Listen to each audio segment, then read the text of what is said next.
تو اے پیغمبر، جیسا تم کو حکم ہوتا ہے اس پر تم اور جو لوگ تمہارے ساتھ تائب ہوئے ہیں قائم رہو، اور حد سے تجاوز نہ کرنا، وہ تمہارے سب اعمال کو دیکھ رہا ہے۔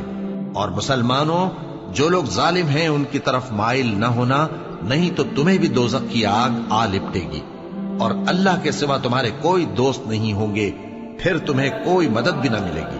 اور دن کے دونوں سروں یعنی صبح اور شام کے اوقات میں اور رات کی چند ساعتوں میں نماز پڑھا کرو، کچھ شک نہیں کہ نیکیاں گناہوں کو دور کر دیتی ہیں۔ یہ ان کے لیے نصیحت ہے جو نصیحت قبول کرنے والے ہیں۔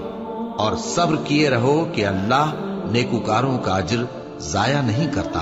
تو جو امتیں تم سے پہلے گزر چکی ہیں ان میں ایسے ہوش مند کیوں نہ ہوئے جو ملک میں خرابی کرنے سے روکتے؟